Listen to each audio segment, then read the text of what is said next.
Today we're going over the second variation of the Italian game. And the second variation of the Italian game, it's more of a trick variation if you don't know how to play against it and you'll end up losing as black.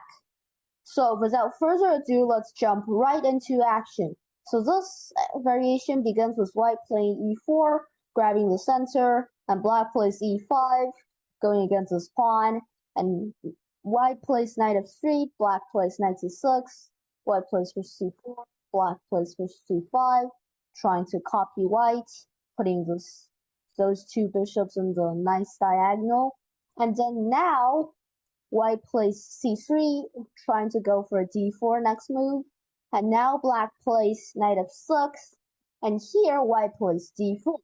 And black have to take it, and then here, instead of taking the pawn, there's another variation that is e5.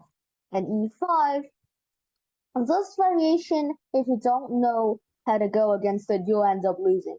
Because first of all, your instinct here, as a beginner, you'll go like, hey, my knight is under attack, so where am I going to move it? And wherever you move it, it's not very good for you. For example, say you move it to e4. It's a center square, right?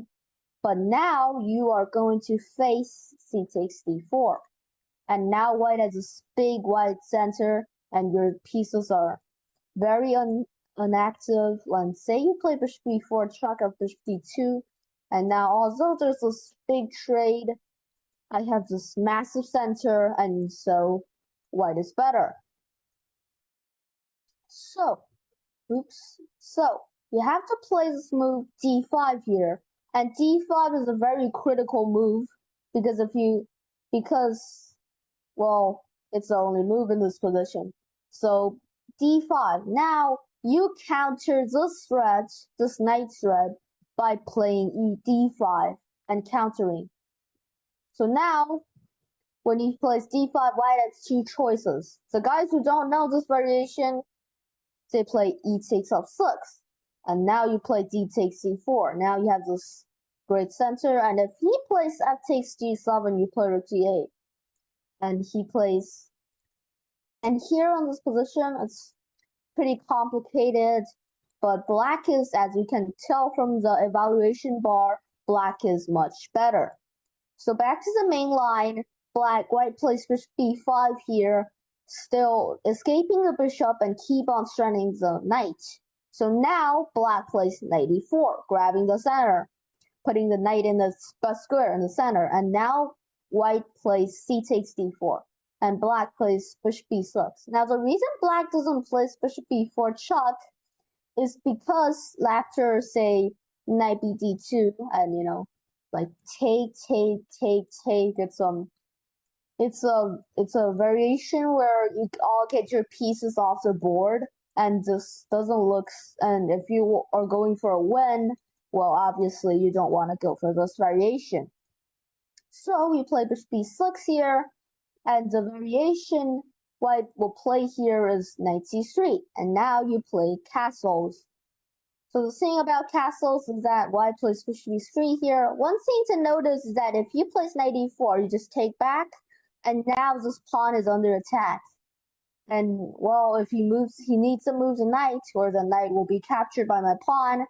So if he moves his knight to knight d2, then I can take with this threat of taking the bishop on b5, and now black is a pawn war.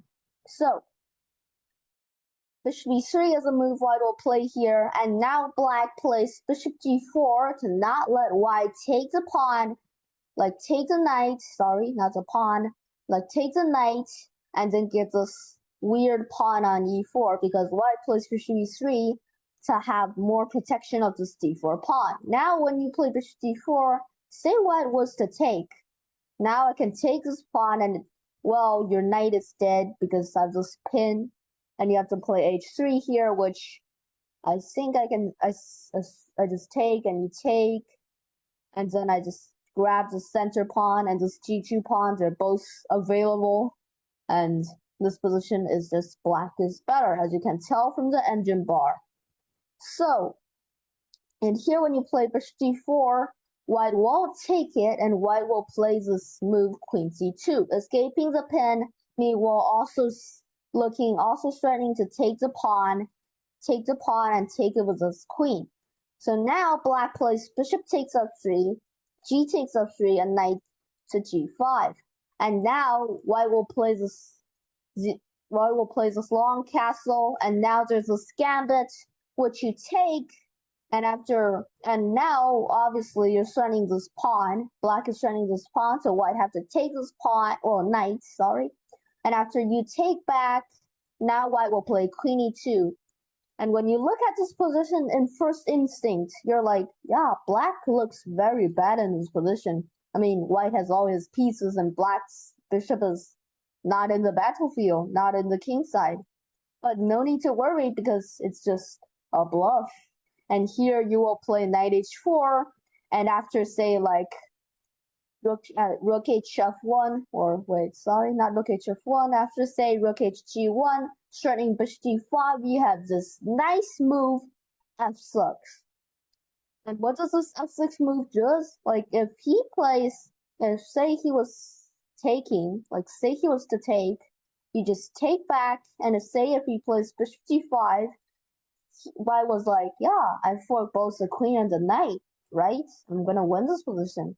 But then you give him a surprise by playing queen f7, and when he plays bishop takes h4, you have this queen f4, forking the king and the bishop at the same time, and winning back material, while also taking this pawn, and you have this big 3 pawns, and well, you win the game.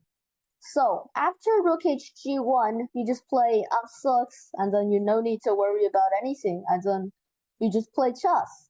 So this is the content of the second Italian game for today. So hope you guys enjoy it and have a great rest of your day. See you.